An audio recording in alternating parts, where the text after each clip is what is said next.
Special counsel Jack Smith gets key grand jury testimony from Donald Trump's former top personal aide and body man, Nick Luna, who was with Trump on January 6th and also observed Trump tearing up presidential records throughout Trump's time in office. So that pretty much just leaves Mark Meadows, Trump's former chief of staff, and a few others as the remaining witnesses for special counsel Jack Smith to put before the grand jury in Washington, D.C., investigating Donald Trump's crimes. MAGA. What does MAGA stand for? Make attorneys get attorneys.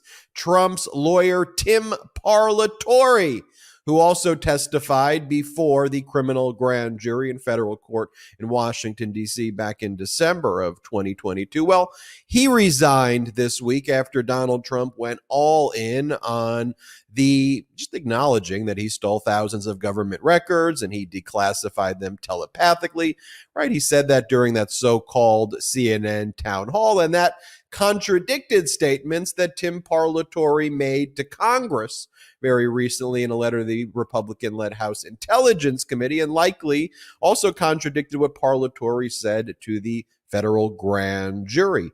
Make attorneys get attorneys. Again, that's what MAGA stands for. Rudy Giuliani is the living personification of that concept. He was sued in two new lawsuits this week, one for sexual assault of his former assistant and one lawsuit in federal court from a grocery store worker in Staten Island who Giuliani lied about and claimed that this grocery worker assaulted him back in June 2022 when the worker actually just patted him on the back. And in a separate lawsuit, Giuliani's lawyer quit for not being paid by Giuliani. And in a separate lawsuit for defamation brought by Georgia election workers, Ruby Freeman and Shay Moss, who he defamed, the federal judge ordered Rudy Giuliani to provide his full financial condition under penalty of perjury, since he claims he is now too broke to search for documents and electronic records as part of his discovery obligations. Then we go to Georgia. Make attorneys get attorneys. In Georgia, the election worker lawsuit that I just mentioned, brought by Ruby Freeman and Shay Moss against Giuliani, through that case, we also learned that through the third-party subpoena motion practice process, that one of Trump's lead lawyers in Georgia, somebody by the name of Ray Smith III, is also a target in Fulton County District Attorney Fani Willis's criminal investigation into Georgia 2020 election interference in this motion filed by Ray Smith's lawyer. And guess who Ray Smith's lawyer is? Actually, a letter sent by Ray Smith's lawyer, a motion filed by Ruby Freeman and Shay Moss's lawyer. Ray Smith's lawyer is Donald Trump's former ambassador to Luxembourg. You see what's going on here. It is mentioned that Ray Smith is invoking the Fifth Amendment against self-incrimination and doesn't want to testify in that case. Also, as the Fulton County Superior Court Judge Robert McBurney rejected Donald Trump's attempt to make more frivolous legal filings in court this week, challenging the special grand jury process, challenging the constitutionality of it, challenging the judge's ability to stay the judge, challenging the Fulton County District Attorney ability to stay on the case. The judge is like, enough is enough. And meanwhile, the Fulton County District Attorney Fani Willis indicated that indictments against, she didn't say this specifically, but the implication was against Donald Trump and his criminal co-conspirators will likely take place somewhere in the July 31st into August timeframe. And she told judges who practice or judges who are there in the Superior Court system in Fulton County, as well as the lawyers in her office, to maybe schedule remote appearances during that timeframe. Wow, a lot to discuss. Michael Popok. I'm Ben Meiselas. If you didn't know that, it says it on my shirt. I am Ben. Michael Popok, how are you doing? I'm doing great. I think we just did the whole show. We're done. Good night, everybody. See you next week. So on the first segment, time for the Popok Porter Board. about who's testified and who hasn't. Here's my board. We've got the Gang of Eight, right? We've got Luna, Miller, Scavino, Ratcliffe, O'Brien, Cuccinelli, McEntee, and Meadows. Luna having now gone in. Everyone has testified except for McEntee and Meadows. And we'll talk about what all that means next. And that specific group you mentioned are from a assertion of executive privilege that Donald Trump tried to make. He tried to block their testimony. The Department of Justice sought to compel it. The judge ordered that those individuals must testify.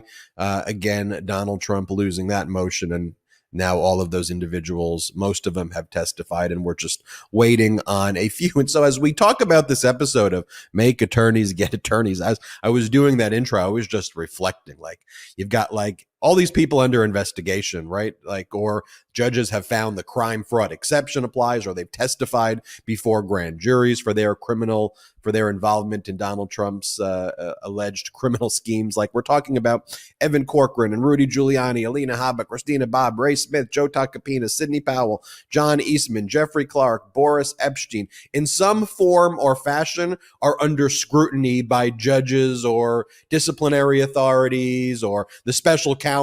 And it just goes to show you what happens when you don't just represent Donald Trump, but you then try to take on that persona. And this is just demonstrations of what happens. But let's get right into the show. Popok, I gave a pretty long intro, so if you can, just tell us what's going on with Nick Luna's testimony before the grand jury and why that was actually very, very important.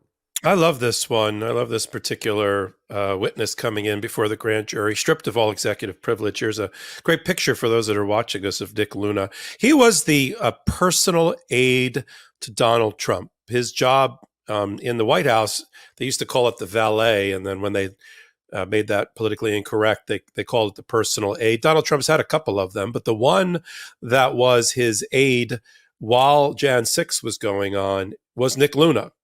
He's supposed to be responsible for making Donald Trump comfortable every time he enters a room. He's sort of a little bit of an advanced man, carries around all the bag of things that Donald Trump likes to have, whether it's Kleenex or hair dye or face tanning, self-tanning cream or whatever it is Donald Trump likes to have with him. This is the guy that carries it. So he's a fly on the wall in a lot of different rooms. Nick Luna testified, and you and I talked about it back when we talked about the Jan 6 committee. Nick Luna testified already to the Jan 6 committee. There's even an audio of his testimony. There's a transcript of his testimony in which he told the Jan 6 committee that he observed Donald Trump ripping up presidential documents right before his very eyes. Now, that is a problem for many reasons. One, it's obstruction of justice. Two, it's a violation of the Presidential Records Act, which is at the very heart of Mar-a-Lago and the investigation there. So you've got a witness who under oath says he observed the president of the United States at the time ripping up presidential documents. And then later on, this Ben, as you know, this dovetails with Maggie Haberman's investigative reporting at the New York Times, in which those ripped up pieces of paper, i.e. really important historical presidential records, got shoved down toilets and clogged up toilets when they weren't being burnt in Mark Meadows' fireplace in his office as the chief of staff. Luna also testified to Jan 6, so we presume he's going to do it again, and has done it again before the grand jury, telling the truth, that Mark Meadows on at least one occasion told Luna that he was not to attend a meeting with Donald Trump that he normally would have attended. And that was a meeting with state legislators in and around November, the end of November of 2020, right after the election. We know from the White House logs that Trump met with the Pennsylvania Republican delegation on the 25th of November, and he met with the Michigan delegation on the 20th of November. And one or both of those meetings, Mark Meadows instructed Nick Luna not to attend that meeting that Donald Trump was having with those legislators. Look, we know now what that was about. That was the fake elector scandal and or Donald Trump pressuring Republicans in state houses not to recognize Joe Biden's election, not to certify the election, and to find ways to throw it over to the House and then to the state legislatures in order to make himself president and all of that. So that is Nick Luna, who's now gone in. And we just went through that Popok Porter board with you, Ben, about all of the people. The only people now in the Gang of Eight, which is Chief Judge of the D.C. Circuit Court, Beryl Howell, now Jeb Boasberg, stripped all of these people of all of their executive privilege. Most of them are not lawyers, and forced them to testify. They've now all gone in except for, right, McEntee, who is also an aide like Luna, and Meadows. But Ratcliffe, National Intelligence Director, O'Brien, National Security Counsel, Cuccinelli, acting deputy head of the Department of Homeland Security, they all went in. Stephen Miller, when he's not busy running a law firm to help white people get their jobs back, he was a main aide. Scavino went in 2 weeks ago, the guy that probably wrote all the tweets for Donald Trump. And now Nick Luna. And everybody that's in that aide position, Ben, I'll leave it on this, has testified or will testify to Jack Smith. Walt Nauta, Nauta, who was the personal aide to Donald Trump after he left the White House at Mar-a-Lago, he's in hot water with Jack Smith about moving those boxes for Mar-a-Lago after they told the Department of Justice that they were under lock and key and safeguarded, and had been caught on video. So that personal aide position, which is like in every room the president is in, is really, really important to prosecutors. And I'm sure that the Nick Luna testimony was compelling. Parlatore, we've talked about extensively. What's your view of, I want to get your handle on why you think Parlatore. Let me just put it this way.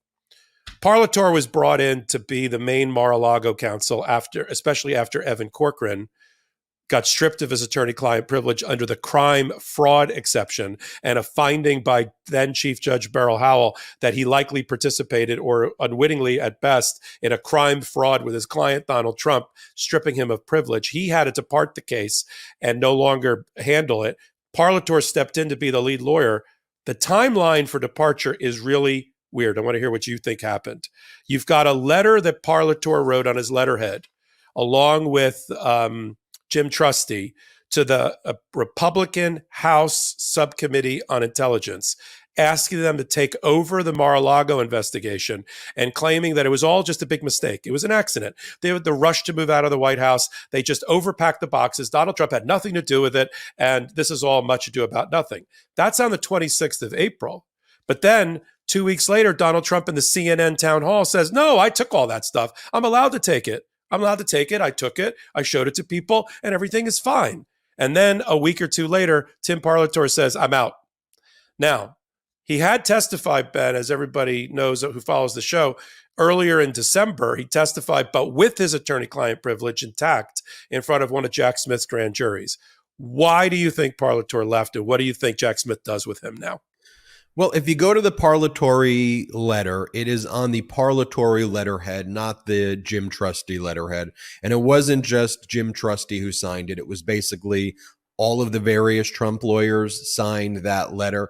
But the fact that it was on the Parlatore letterhead leads me to believe that was Parlatore's legal strategy. And frankly, from a purely technical legal lens, it is the only defense that Donald Trump could make. And so actually pursuing what a good lawyer who is given the set of facts that they are given with respect to Donald Trump, and you're told, how would you defend this? You would not say a former president can do whatever the hell they want, or a president can declassify things telepathically, or the Presidential Records Act. All that means is that you could steal things and then negotiate later. That's simply not what the law is. And I know part of the big lie strategy by Donald Trump and others in Trump's orbit is you just repeat the lie over and over again, but that's simply not what the Presidential Records Act states. And also the crimes Donald Trump is being investigated for, violation of the Espionage Act, obstruction of justice, concealment, and mutilation are independent federal criminal statutes outside of a Presidential Records Act process where nobody is above the law and you can't steal these records. And then furthermore, Donald Trump directly and or through his lawyers just continued to lie to the National Archives, then to the FBI and the Department of Justice, submitting false affidavits consistently, saying that they've returned things when they didn't return things. So if you're dealt that deck, you play that deck the way Tim Parlatore did. And in the letter he sent to Congress, he wrote, this was all basically a big misunderstanding. He referred to the documents at Mar-a-Lago as being spillage. He blamed the GSA, the General Services Administration, government bureaucracy, White House staff for packing the stuff that shouldn't have been sent to Mar-a-Lago. And then he says in the letter, look, the Department of Justice shouldn't have stepped in. This was all a big misunderstanding. It should have been in Congress to begin with. And once the DOJ got its claws on it, they elevated something very quickly to criminal that shouldn't have been criminal. I completely disagree with that premise that, of course, the DOJ should have been involved. I disagree with the premise that it shouldn't have been elevated there. But nonetheless, that is actually, from a strictly technical procedure, how you would go about a defense in this case. And look, as part of what we do here at Legal AF, we provide an actual legal education of what what you would do in this situation. Now, you may say, Ben, don't tell Trump what he should do. You're going to be coaching him. It's far past that, okay? Don't worry. He's already done every single thing wrong, because then what he did was he stepped in to this so-called town hall. And when he was in this town hall, he then basically said, I took what I took. I can take whatever I want to take. I declassified it telepathically. And that timing, Popok, directly contradicts what Parlatore's letter said and the defense that Parlatore was trying to build step by step. And I think Parlatore basically just said, look, I've been trying to build this with your MAGA allies in the House of Representatives. You are basically unrepresentable. It is impossible to be your lawyer. Good luck, everybody else representing it. And I think what he's also worried about, too, is he's testified before the grand jury back in December of 2022, and he probably said things that contradicted what Donald Trump said at that so-called town hall. So Trump's out there. And here's the thing. You may say, well, Trump said these things before. Yeah, well, he's put them in his social media posts, right? He's put them on through Truth Social or whatever his apps are, or he said it through his kind of intermediaries. But to have him up there in that so-called town hall saying it, I think to a Parlatore, he says, look, they're just going to play that as an exhibit. And not only that, but now Trump is kind of further digging the hole and stepping into even more crimes here. The writing's on the wall where Special Counsel Jack Smith is going with this, because not only did Trump clearly engage in the criminal conduct, but every day Trump engages in more crimes that are only going to add to further indictments. So that's ultimately my the only thing I would the only thing I would add to that is Tim Parlatore is also a fact witness. He is the appointed records custodian, because there wasn't one, for Donald Trump and Beryl Howell, who was at the time supervising the subpoenas and the search warrant, and now Jeb Boasberg, Chief Judge of the D.C. Circuit Court. Parlatore is the on the record custodian of record for all documents at Trump Tower, the residence for Donald Trump on Fifth Avenue in New York, at Bedminster, the golf course, at Mar-a-Lago the second time around, and a storage unit paid for by taxpayers in West Palm Beach, and signed that the way Christine Bobbs signed it, to say that everything's been searched. And they did find another little mini wave of documents at Mar-a-Lago. They found 2 documents in storage unit in West Palm Beach, and Tim Parlatore's name is the bottom of all those as the records custodian. Remember that the government and Jack Smith's prosecutors were pushing the then chief judge to force them to have a records custodian who'd sign on the dotted line under oath that the search had been done.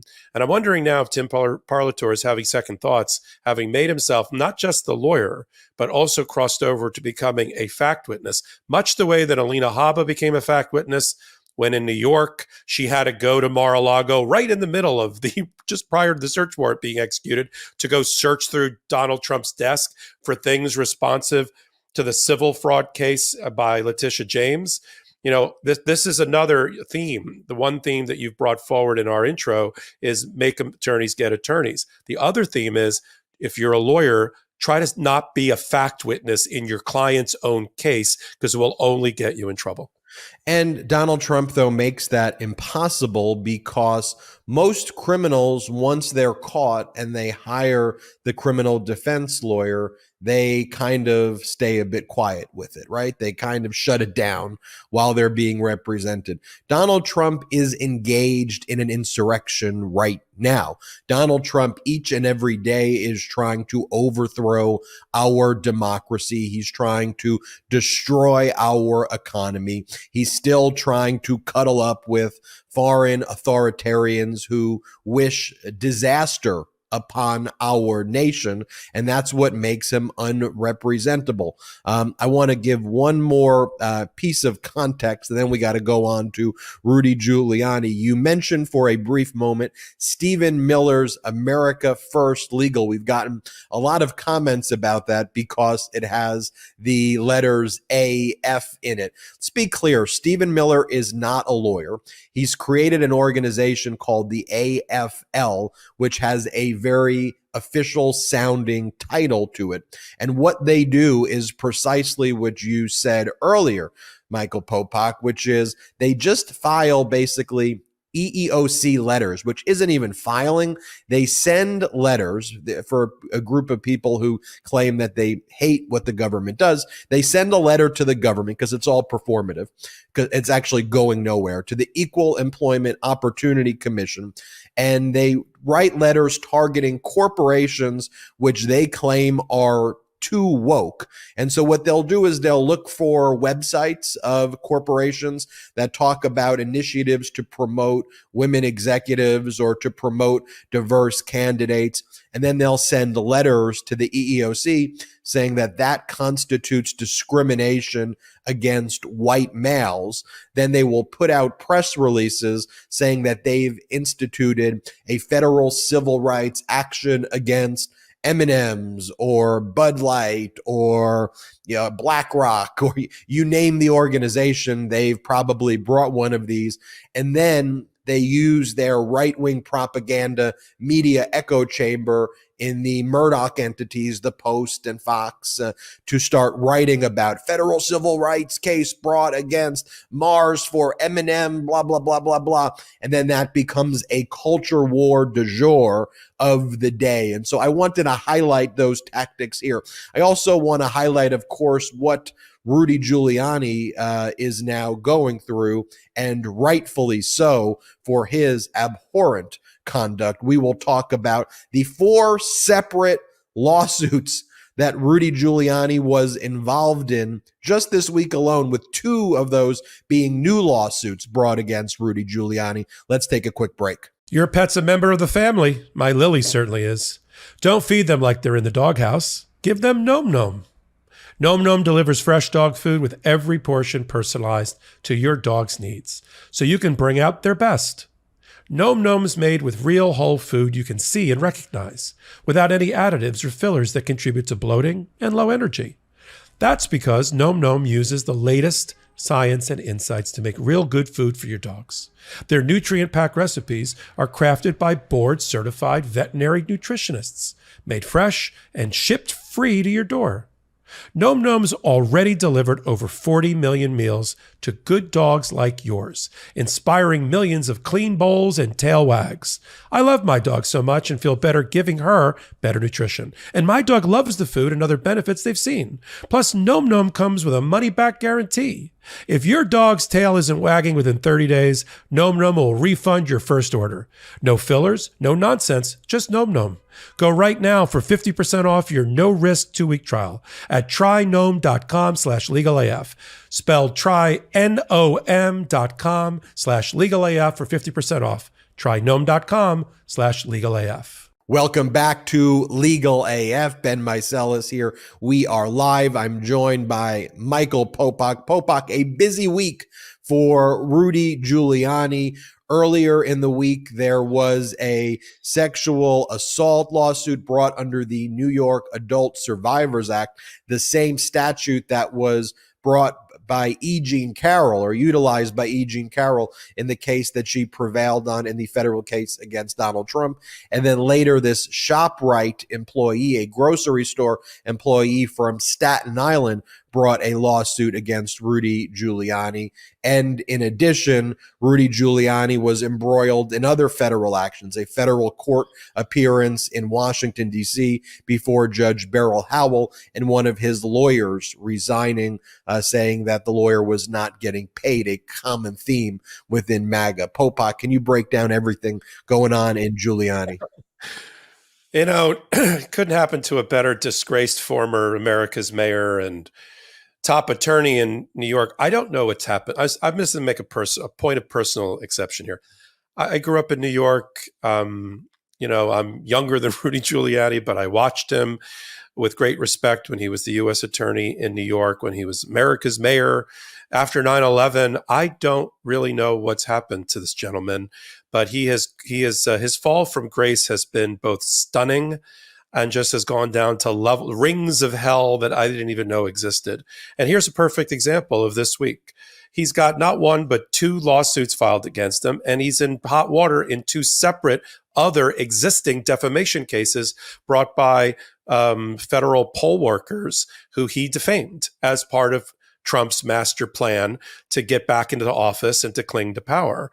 That's putting aside what you and I are going to end up talking about at the end of July, beginning of August, when I believe he's ultimately indicted in Georgia for election interference by Fani Willis. Put that aside. That's not even what we're going to talk about now. Let's start with the ones that you and I have done on hot takes and in midweek. You got Noelle Dunphy, who filed a New York State Supreme Court, which is a trial level case, but in state court, under oath, meaning she signed it as a verification under penalty of perjury, that everything in it, all those 250 paragraphs, are true. And she says that she was hired by Rudy Giuliani, by his law firm / lobby firm, whatever it's doing these days, for a $1 million a year business development position. But really, all Rudy Giuliani wanted to do was to sexually assault her, sexually abuse her, be a sexual predator against her, and force her into an unwanted sexual relationship in exchange for her sometimes getting paid for doing her real job and sometimes him not paying her. That's another theme today, which is Rudy Giuliani looks to be on the balls of his backside financially and can't pay anybody, including Noelle Dunphy. So she sued him for putting her into of course, an untoward sexual position and sexual relationship that she claims is very similar to what we saw in the Borat movie. In fact, she reproduces a still. Here we have it right here for those that watch us, a still from the Borat movie when Rudy Giuliani did not know he was on a secret camera and went into the hotel bedroom with a young woman who pretended to be a reporter, who was really Borat's daughter in the movie, and starts to, well, you see it, put his hands down his pants. She claims in her filing that all that and more disgusting things happened, including him being a racist, an anti-Semite, hostile work environment. But buried within it, you and I have talked about it in hot takes and otherwise, buried within it is 2 bombshells. One of them is she says that she was privy to private emails and text messages between Rudy Giuliani, Donald Trump, Ivanka, Eric, Don Jr., Rupert Murdoch, Tucker Carlson, Sean Hannity, Newt Gingrich, and the list goes on, including Robert Costello, who claims to be Rudy Giuliani's attorney, as long as he's getting paid. We'll talk about that next, in this particular case. And if she, I don't think she flashed that card because she thinks I just want everybody to know that I saw it. I think she might have copies and sets of these things, and that would be really important to both Smartmatic in its defamation case against against Fox and all of that, and in Jack Smith's world, anytime he can get his hands on somebody retaining emails and messages that involve all of these people, he'd like to see it. So I think that'll happen. And then in paragraph 132 or so of the complaint, she says there was that Giuliani told her, again, this is under oath. She filed this complaint under oath, told her there was a $2 million pay to play. For $2 million, you could buy a presidential pardon from Donald Trump. I sound like an infomercial in the middle of the night. And they'll split the money. Trump and Giuliani will split the money. Listen, this is her words, not mine. This is in her complaint. And there is reporting in and around the last couple of years that suggests that Rudy Giuliani told an ex-CIA agent officer about the $2 million sale price on a presidential pardon and others. So there is reinforcing, corroborating information out there about paying for access to Donald Trump through Rudy Giuliani. Here he is counting all the money he's about to make on the pardons on our photo we just put up. So you got all that going on. Then you've got, and I'll let you talk about the ShopRite one, Ben, because I think you did a hot take on it. You've got this poor person that worked in a ShopRite or was in a ShopRite food store, supermarket, while Rudy Giuliani was there, came up behind him, patted him on the back, called him whatever he called him. Like, there it is. We have it on the video. And Rudy looks a little bit shocked. I think the guy said a couple of choice words there. And Rudy told, what happened, Betty? He told the world that he was shot while he was in a supermarket, not knowing there was a video? Yeah, so this employee who worked at the ShopRite in Staten Island, he was rightfully pissed at Giuliani. It was around for a lot of things, obviously. I mean, for being a fascist, for trying to overthrow our democracy. But that was right around the time of the Dobbs decision. And Rudy Giuliani was out there bragging and boasting about it. Giuliani was there because his son Andrew was doing a vanity run for governor, and Trump and Giuliani were trying to get Andrew to be the governor so that Andrew could eventually pardon Donald Trump for all of his state law crimes that he would be prosecuted for and eventually charged and convicted of. And so you had this situation where Giuliani was there for this like meet and greet. Staten Island is an area that has more Trumpers than I would like in New York. And the ShopRite employee, Daniel Gill, goes over to Giuliani, kind of just pats him on the back and says, "What's up, scumbag?" and then walks away. He didn't hit him. He didn't attack him. He patted him on the back. Do I think he should have patted him on the back in general? No. But it was definitely not anything of a physical attack. Thereafter, Rudy Giuliani and some of the MAGA supporters around there reached out to the Staten Island police and then made sure that Daniel Gill was not just arrested, but was charged with elder abuse and was charged with a felony for attacking Rudy Giuliani. And so Daniel Gill actually went to prison. He could, if it was just like a misdemeanor thing, Gill would have just got a ticket. But because of the lies that Giuliani told, he went to jail. Once the video surfaced, then it was immediately, the charge was immediately dropped to a misdemeanor, and then the case was eventually dismissed once it was clear what happened. But yeah, Giuliani then went on various TV interviews right after and basically said it felt like he shot me. The vibrations were so significant because he hit me so hard that the woman standing next to me almost fell down because I was hit so hard. And he went all in that he was attacked and assaulted in a very violent manner. That's not at all what took place. And so this Daniel Gill lost his job at ShopRite, no longer a grocery store worker. His name has been completely muddied up. And he was in jail for a period of time. And so he's not only suing Rudy Giuliani for defamation and other tortious conduct, he's also suing the police officers here, the NYPD officers in Staten Island, because he says, look, all they had to do was look at the tape. I told him, I said, look at the tape and you will see. And he said they were just trying to basically do Rudy Giuliani a favor here, and got kind of all got ordered by Rudy Giuliani to do this. So the case is against the officers who arrested him as well as Giuliani. So you've got a what's called a Section 1983 civil rights claim for a wrongful arrest and malicious prosecution.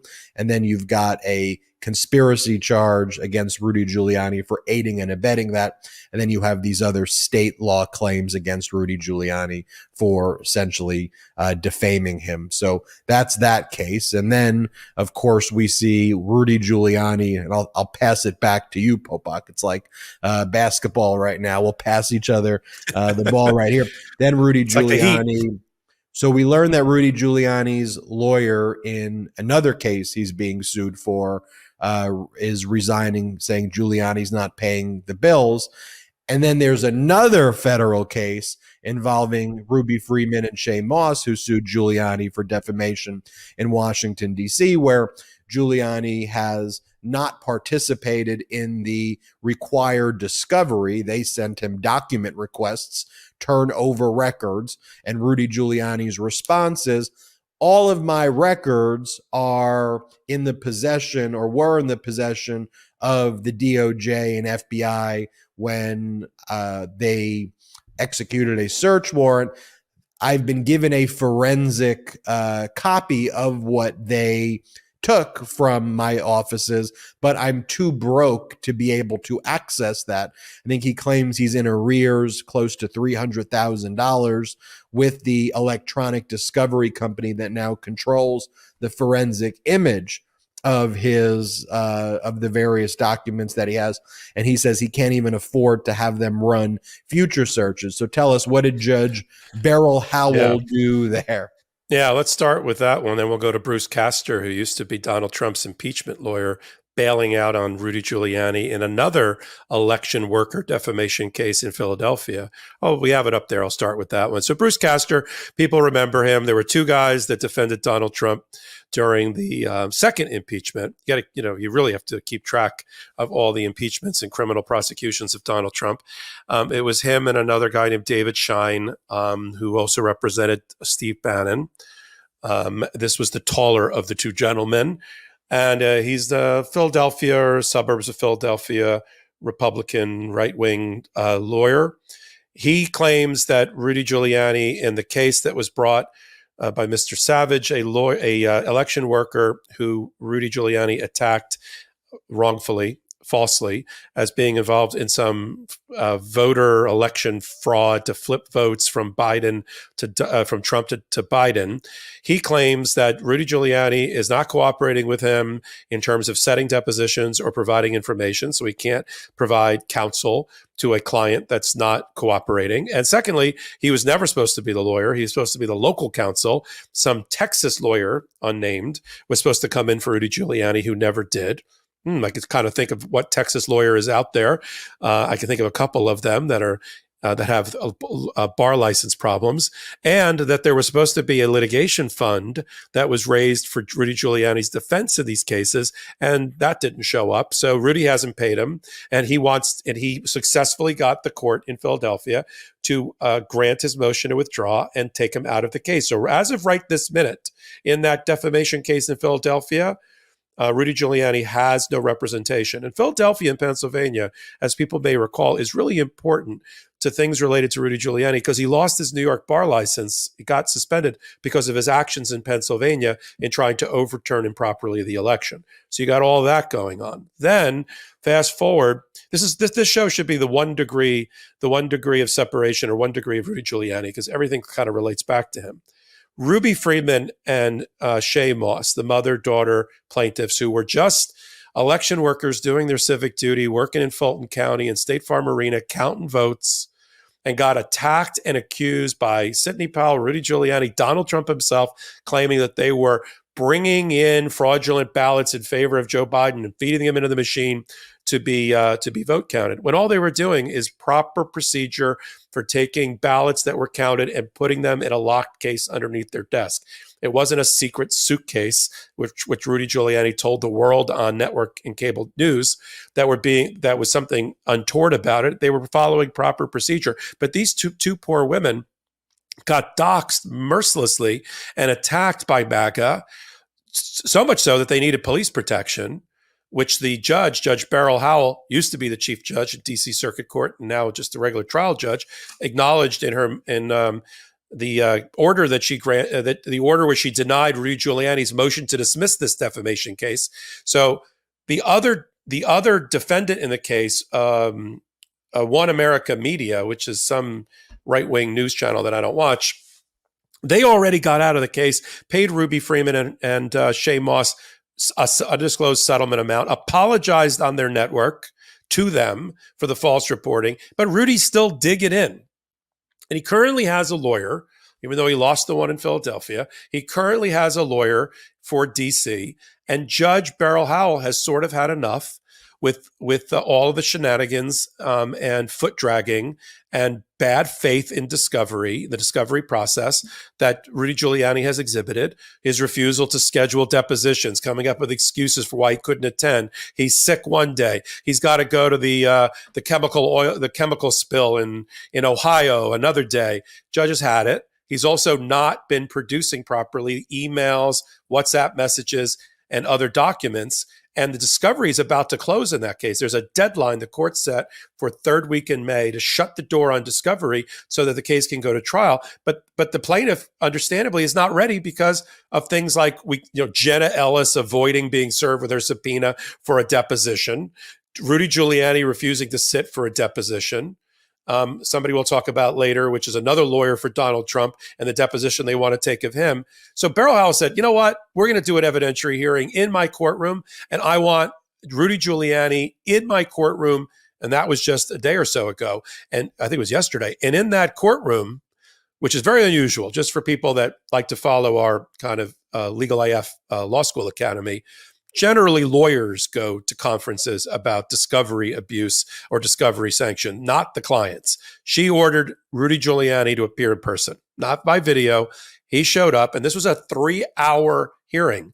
And the judge said, why aren't you producing the emails and WhatsApps? And they came up with the story that you gave a little bit ago, Ben, about, all of my devices 2 Aprils ago were confiscated in a dawn raid of my apartment, and I only have images of all of those things. So that's one. She said, "All right, it sounds like you have it in your possession. What else?"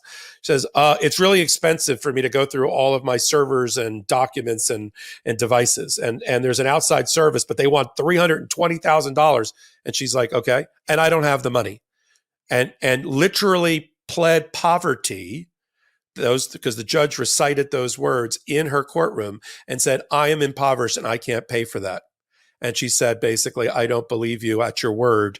You're going to have to file a financial affidavit, which is completely unusual. So that everybody knows, until you get to the end of a case and you get like a money judgment or there's punitive damages involved, you rarely get any financial information from the other side. It's just not relevant to usually the underlying facts of a case. And there is case law that protects people from having their most intimate financial affairs laid bare in a lawsuit. You may owe somebody money, but it doesn't mean in the beginning of the lawsuit you get to turn over all your bank records. However, if you're going to look a federal judge in the eye and say, I don't have the money, she may require you to prove it.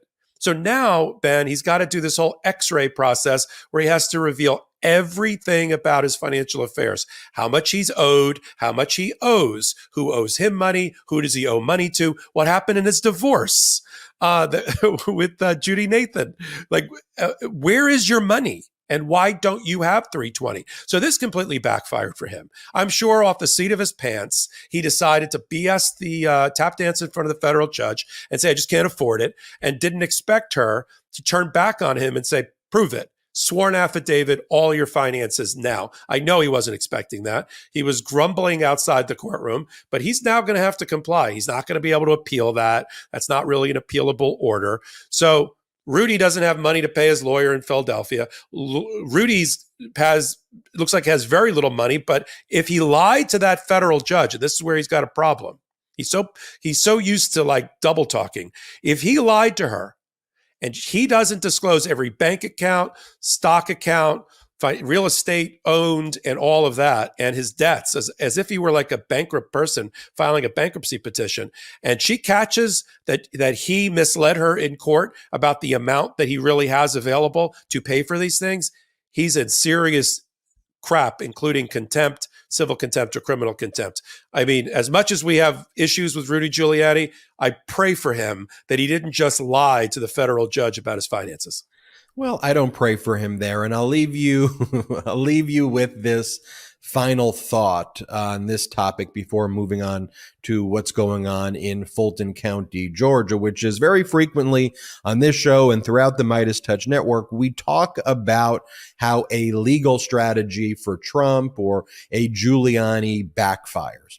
I think it backfires on their lawyers to the extent their lawyers actually think they're representing a client, right? And that's the big fallacy here. Like a Tacopina, a Parlatore, we're going to talk about Ray Smith in a little bit.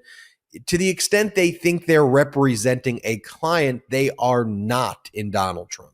Donald Trump is not somebody, and Rudy Giuliani isn't somebody actually trying to defend themselves within the justice system we have here in the United States of America. They are actually defending a force of fascism that is seeking to rip apart the institution. So when we talk about, is this backfiring?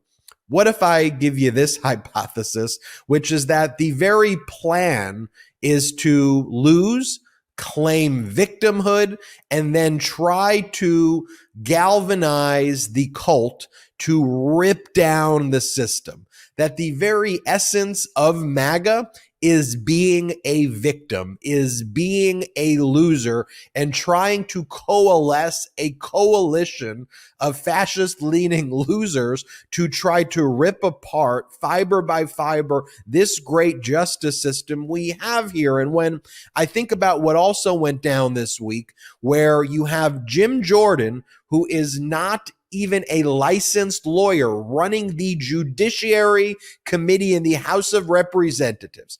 And as a licensed lawyer, as someone who teaches law, as someone who practices law, the fact that you as the Republican Party would have chairing your Judiciary Committee, someone who is not a licensed lawyer. And perhaps that's the nicest thing you can say about Jim Jordan, who, when confronted in these hearings by real lawyers, people like superstar Democratic freshman Congress member Dan Goldman, a former federal prosecutor who says, you're not even following the rules here. What does somebody like a Jim Jordan say? Well, it's the prerogative of the chair to do this. The prerogative of the chair. You know what that sounds like? That sounds like what goes down in Russia. That's what goes down in fascist countries where, you know, the prerogative of the chair is to do this. So when we also show you these videos on the MeidasTouch network of like what goes down in the Judiciary Committee, where you actually have like fake whistleblowers that the GOP is trotting out there who are being paid by losers like Kash Patel, who tried to overthrow our democracy. When they put these people there and they call them whistleblowers, people who sympathize with January 6th insurrectionists, that is the system that they want to create. So when we talk about, is it backfiring? One of the things I also want to scrutinize is the very nature of what Trump and his ilk are trying to do is to play the system needs to be destroyed, and we need to build in its place this dystopian, apocalyptic, fascist system where by decree it is the prerogative of people like Jim Jordan, Lauren Boebert, Marjorie Taylor Greene, Matt Gaetz, all taking their orders from Donald Trump. Let's talk about, though, real law and order in Fulton County, Georgia, right after this quick break. Oh, hey, I didn't see you there. Look, everyone knows how annoying cheap razors are. The cuts, the irritation, the frustration. And don't get me started with subscription razor services, the headaches that those can cause. That's why you gotta meet Henson Shaving. Henson Shaving is a family-owned aerospace parts manufacturer that has made parts for the ISS. That's the International Space Station and Mars rover. And now they're bringing precision engineering to your shaving experience.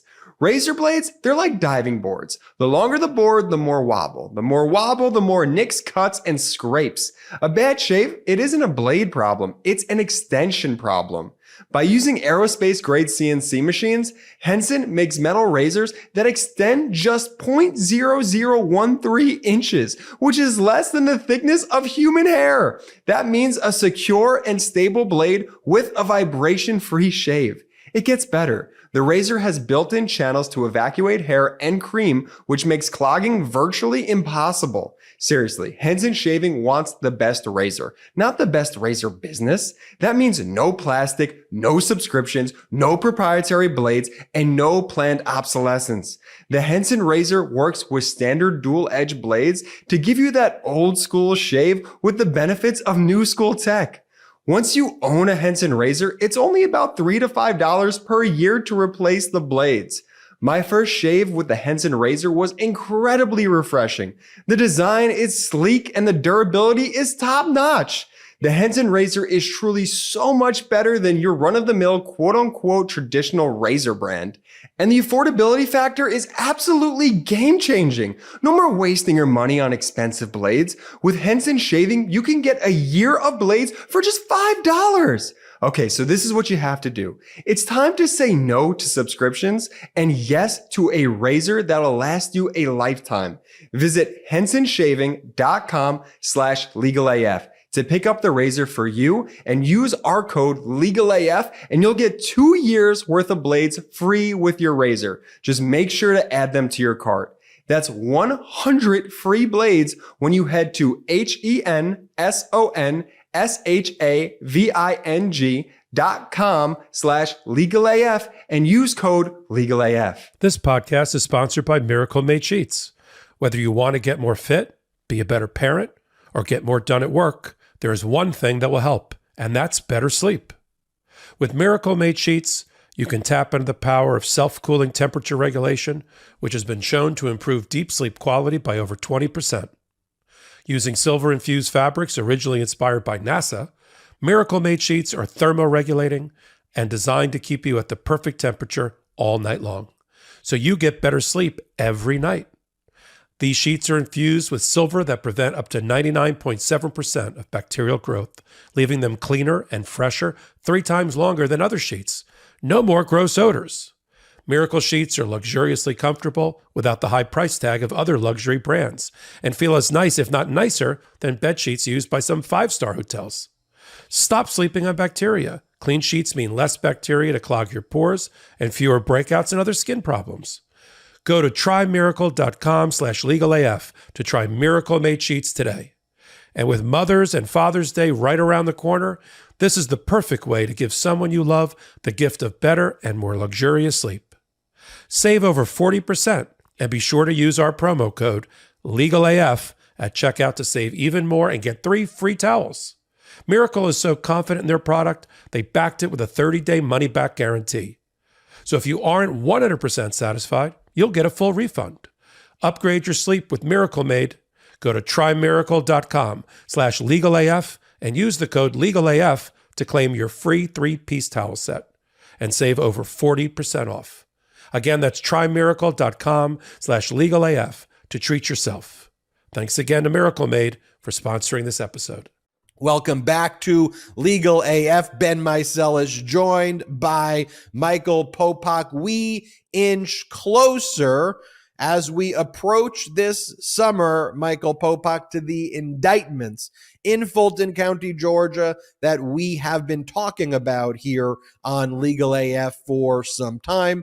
Big news out of Fulton County this past week, where the Fulton County District Attorney Fani Willis indicated when these indictments may take place. I want to pass that part over to you, but first, the theme of this episode, MAGA, make attorneys, get attorneys. We've been talking about that Ruby Freeman, Shay Moss defamation case against Giuliani.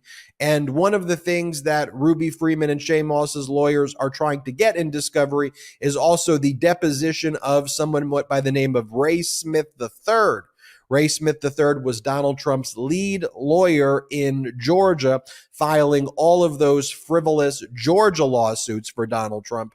Ray Smith III was also at the fake elector meeting in Georgia, where the MAGA Republicans signed a fake electoral certificate claiming that Trump won instead of President Biden, when President Biden was indeed the winner in Georgia, and they sent that certification to Washington, D.C. to be counted on January 6th. And so Ray Smith was subpoenaed by Freeman and Moss's lawyers, and Ray Smith kind of did the MAGA shuffle. First, some other lawyer shows up, some lawyer Martin shows up, and he's like, we're not going to be cooperative. Then some other lawyer shows up, and the lawyer that shows up is someone by the name of Randy Evans. By the way, Randy Evans was Donald Trump's ambassador to Luxembourg, so just someone in Donald Trump's inner circle. And then Randy Evans tells Shay Moss and Ruby Freeman's lawyer, hey, let's be civil about this. Okay. Ray Smith will invoke his Fifth Amendment rights against self-incrimination. He's a target of the Fulton County District Attorney's criminal investigation, but let's come up with a streamlined process where he can show up, he'll invoke his Fifth. Let's not waste time here, right? So Ruby Freeman and Shay Moss's lawyers, the day before the deposition, to streamline the process, send over the categories and topics. Here's what we'll be asking. And then Randy Evans says, you know what?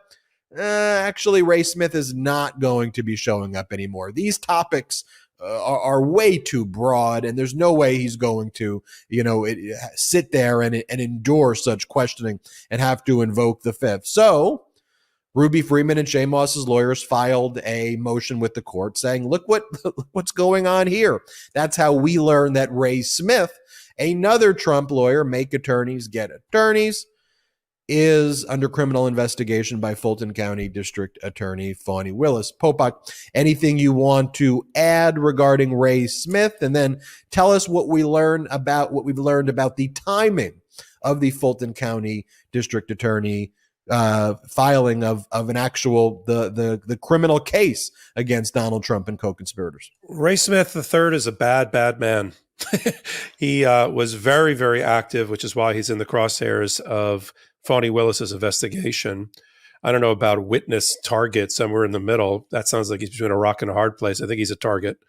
And we will see at the end of July, the beginning of August, about whether he'll be indicted. But he was the point person. He was really the lead lawyer, not Giuliani, for all things Georgia election interference by Donald Trump, filing all those lawsuits. He used a now disgraced, soon-to-be former lawyer, Lynn Wood, to file lawsuits to challenge the certification of the election in Georgia, which lost, to challenge the vote count, which lost. In fact, as we know, virtually every case filed by Donald Trump and his band of lawyers failed. That's why, of course, Joe Biden, who won the election and was properly certified that he won the election, is our president. So I don't want to let Ray Smith III off the hook, even though we haven't focused much on him. I think Fani Willis has, and certainly Shay Moss and Ruby Freeman, the mother-daughter team that's suing over rightly suing over defamation, wants to hear what he has to say. And Beryl Howell the judge is going to decide whether he, and I think will, make him sit for his deposition, and he can try to take the Fifth Amendment. You and I have talked at length, we'll do it again soon, about what taking the Fifth Amendment means in the context of a civil case where you're also the subject of it. And the jury will be instructed to take an adverse inference in favor of the plaintiff and against this person every time they ask him a question. Were you involved with the lawsuits concerning the interference with the election in Georgia? I take the Fifth Amendment against self-incrimination. Jury can interpret that as, yes, I did something bad. So, and we'll see that when we ultimately talk about the Manhattan DA, an update there at another time. We'll talk about what's going on with the Alan Weisselbergs, for instance, of the world, and the Fifth Amendment application. So that's Ray Smith. Let's talk about the bombshell for me for the week. If I had to pick one development during this week that was the most momentous of the week, it would be Fani Willis sending a letter to 21 Fulton County, Georgia officials, including the chief judge, informing them that she would like there to be no other court activity, no other trials scheduled by judges during a 2 to 3 week period in August. She doesn't want any unnecessary personnel downtown. She wants the FBI to be coordinating along with the Sheriff's Department of Fulton County to provide proper security downtown. Why? Well, because there is a grand jury that'll be meeting starting July 31st. And if she gets her indictment within a week of that, then in the second or third week of August, she'll be unsealing an indictment. And if we read the tea leaves, including what the former jury foreperson of the special grand jury, the non-indicting grand jury, said, that we're not going to be surprised by anybody that they recommended be indicted, then we're going to see Donald Trump indicted and have that indictment unsealed during that period. And she is worried, Fani Willis, about having bad people against democracy, against justice, descend on Fulton County and try to disrupt that process, causing damage and injury, and maybe worse, to property and people. She told the 21 officials, the only people from her office that will be in the office, not working remotely, are going to be her senior executive team, including herself, and armed investigators, people that carry weapons. Those are going to be the ones that are down there. For those that have never visited Atlanta, I go there quite often. My mother actually lives down there, as does my sister. If the triangle of the Georgia State House, the DA, District Attorney's office for Fulton County, her office, and the courthouse are all across from each other. They're all in one triangle. And that would be the ground zero for any kind of attack situation. And she's got to be worried about that. This is not like New York. In New York, there's one or two ways into the city and one or two ways out through bridges and tunnels.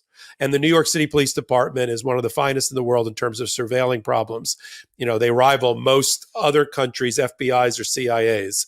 And so it was different when Donald Trump was indicted with 34 counts by the Manhattan DA's office. Fulton County sits at the intersection of a ribbon of highways and byways that people can get on and get off of, and they could quickly overwhelm law enforcement, which is why she wants the FBI involved and the Sheriff's Department and maybe the National Guard if she talks to Governor Kemp, although he's a Republican. I doubt he will do it. But what did we learn? I think it's going to be indictments the end of July during the next regular session of the grand jury.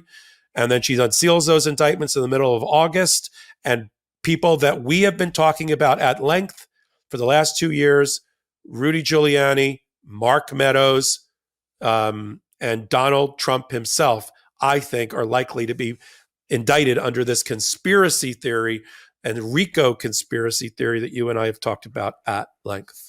You know, what's so interesting about the RICO conspiracy theory is that even though what I'm about to talk about is not evidence of the conspiracy theory, it kind of demonstrates it symbolically. And that is, Donald Trump filed this motion, I think back in March, to try to disqualify the judge. That's always his go-to move, right? To disqualify Judge Robert McBurney, who's done an incredible job supervising the special purpose grand jury, to disqualify the Fulton County District Attorney's Office, Fani Willis, and her office from further investigating crimes, and also to stop the publication of the special purpose grand jury report. And by the way, the special purpose grand jury, just so everybody remembers, the special purpose grand jury is different than a actual grand jury. Under a very unique provision under Georgia law, you don't have to, you can impanel a special purpose grand jury which can conduct criminal investigations and then prepare a report and recommendations. Those recommendations don't have to be followed by the Fulton County District Attorney and don't have to be accepted by a future grand jury. But ultimately, the special purpose grand jury does not actually criminally indict, just makes recommendations. So they prepared a report and recommendations, about an 8-page report. Only 3 of the sections have been unredacted. Everything else remains redacted, so you can't actually see who's being recommended for indictments. We suspect it's Trump, Giuliani, the fake electors, and other co-conspirators. But that report would then go in front of a grand jury. A grand jury will be impaneled, and the timeline that Michael Popok just discussed, that July to August, is when we expect the grand jury to actually issue the indictments, to vote on the indictments. Remember, the same way in Manhattan, a grand jury voted on the indictment. So Donald Trump filed a motion saying that the special purpose grand jury report caused him an injury, and that injury gives him standing to file a lawsuit, to file a motion. It wasn't a formal lawsuit, but a motion within the proceedings to intervene, to engage in all of the requested relief, to make the requested relief I just described: disqualify the judge, block the report from coming out, disqualify the district attorney's office, to prevent the report from being used by the grand jury when the grand jury is impaneled. And in response to that, the Fulton County District Attorney's Office basically said, what's your injury? You don't have standing. Why would a report cause you any injury at all? And then also, it's frivolous for a variety of other reasons. You can't just say the judge is biased against you because you don't like the judge's ruling. And you can't just claim there's an appearance of impropriety by the Fulton County District Attorney. You have to show hard proof of an actual bias, and that the prosecution is being driven by this public malice that's at issue, and you're not following the standards in Georgia for making those claims. But before the Fulton County District Attorney filed that opposition to Trump's motion, somebody joined Donald Trump's motion. A joinder was filed saying, me too, I want to have the same things that he has. We're related, aren't we, Judge? And that was someone by the name of Kathy Latham. Who's Kathy Latham? Kathy Latham is the former chair of the Coffee County GOP in Georgia. She's a fake elector, and not only a fake elector, she was the person who let Donald Trump's campaign forensic people to go into the Coffee County election offices and steal election data from the office, to steal private election data on voters so that Trump and his ilk can spread the conspiracy theories about why they claim they won Georgia when they were just completely and utterly lying. So if you think about a RICO and racketeering type of charge that deals with a common plan and scheme such that you charge the mafia boss with the conduct of the kind of lieutenants and other individuals under them, just think about this kind of tree and network. You've got Donald Trump. Under Donald Trump, you got Sidney Powell and Giuliani. They first wanted to steal, or to have the Department of Defense or the Department of Homeland Security seize voting machines. when it turned out they couldn't get that done, they said, well, what if we did this? What if we had local election officials who were sympathetic to MAGA conspiracies just steal the data from the local election office? Then you don't need to actually seize the machines. So then they reached out to people like Kathy Latham. And by the way, this took place in other states as well. There's an example of this in Michigan that's being investigated there. So then Kathy Latham lets in these Trump hired forensic people who steal the election data. So the crimes that Kathy Latham can be charged with are ultimately can be imputed as part of the common plan and scheme to charge Donald Trump with the theft of the election data using the racketeering RICO statute modality that I just described for you right there. So when Kathy Latham then joins Donald Trump's motion, that is an example of backfiring. Maybe not. So then it just looks like, okay, if you're Trump's lawyer, you're like, we don't want her to join. We don't want to be shoulder to shoulder with that person. We want to separate. So that was an interesting development there. But then Trump's lawyer, after the Fulton County District Attorney's Office filed their opposition, saying that Trump's not even injured, like this is a frivolous motion, deny it. Trump's lawyer said, we want 21 days to file a reply. And the judge says, you know what? Not only am I not going to give you 21 days, but I'm not going to give you a reply. Enough. I have too much paperwork here as it is. Like, I don't need to see anything more. If I want more, I'll ask it, but I am good. Your motion to file a reply, Donald Trump, is denied. Popok, any more follow-up you have on that point? Yeah, just last thing. The difference between the special purpose grand jury and a regular grand jury that can indict, we've talked about. The reason that Donald Trump hired these lawyers, we've talked about them, Fidling and another lawyer locally, is because they wanted to try to take away the ability of the prosecutor, Fani Willis, to use the results and the development, the 5 or 6 months of witness testimony, over 70 witnesses testified before the special purpose grand jury. Thousands and thousands of documents were presented.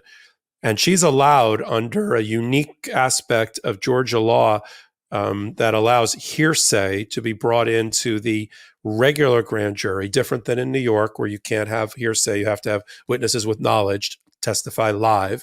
She's able to bring in under her arm that full report that you and I have never seen, that we're dying to see, from the special purpose grand jury, and present it, and the witness statements and the testimony, as much as she wants from the special purpose grand jury. And she'll pepper in there, she'll bring in some live witnesses because that's impactful with a jury. You just don't want to bore the jury to death reading out loud transcripts from some other proceedings, so she won't do that. But it gives her a lot of flexibility on how she presents her case, not just the case that she presented to the special purpose grand jury, the case that she's going to present to the normal, regular grand jury. Doesn't have to match one-to-one. She did not necessarily present a full-blown RICO conspiracy case, pardon me, to the special purpose grand jury. She will to the regular grand jury. He's trying to get in the middle of that, Donald Trump, by arguing she can't use any of that because the special purpose grand jury is tainted because of the comments that were made by by some of the jurors, including the jury foreperson, and it was biased and it was against him, and therefore the whole thing should be thrown out. She has to start all over again and just present her case in its totality to the to the regular grand jury and not get the benefit of all the work she did at the special purpose grand jury. Let me just make the prediction. That attack is going to lose. McBurney, who supervised the actual process, Chief Judge McBurney, from the very beginning, as when he was the chief judge and is still continuing in his role of supervising the process, had many hearings during the process to talk about process. He even chastised Fani Willis a couple of times about things that she did, reminded her who she worked for, which was for him, to make sure that process was going well, and complimented the special purpose grand jury at the end. He released what he wanted from it. He was fine ultimately with the jury foreperson giving interviews. This is the judge. He is not going to invalidate 6 or 7 months of work at the special purpose grand jury to deny Fani Willis the ability to use it at the regular grand jury in July. And they can go take their appeal. Whatever they want to do, it would actually ultimately go to the Georgia Supreme Court. But she is going in with the special purpose grand jury material and whatever else she supplements it with to get her indictment against Donald Trump at the end of July. And all of this is very interesting for you and I to talk about, but it's not going to result, I don't believe, in the disqualification or having the entire work of the special purpose grand jury voided. Stay tuned. A lot coming down the pipeline in Fulton County out of also special counsel Jack Smith's investigation that's currently with the various grand juries in Washington, D.C. I think we'll also be hearing more from Manhattan District Attorney. Don't forget as well, you've got the Attorney General lawsuit against Donald Trump, which for at least hundreds of millions of dollars. That's scheduled for October 3rd of this year. And as the judge said, come hell or high water, that case will be going to trial as well. Thank you all so much for watching this episode of Legal AF. Do me this favor, if you can, make sure if you just watch this on YouTube, you also subscribe on audio podcast as well. So whatever audio podcast device you use, that's Apple, if it's Google Play, if it's Stitcher, if it's Spotify, whichever one you use, just search Legal AF by MeidasTouch, search Legal AF, and make sure you hit subscribe and leave a 5-star review. That would be super helpful if you did that. If you listen only on audio, go to the MeidasTouch YouTube channel and make sure you subscribe on YouTube to MeidasTouch as well. We are on our way to 1.5 million subscribers here on the MeidasTouch network, which I hope by this summer we can achieve.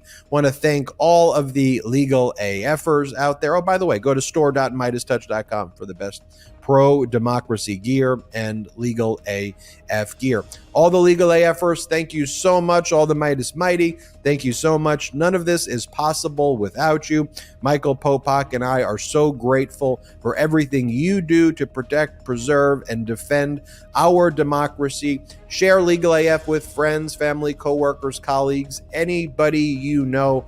Goes a long way to help this show as well. Have a great rest of your day. Have a great weekend. Have a great week. And shout out to the Meidas Mighty.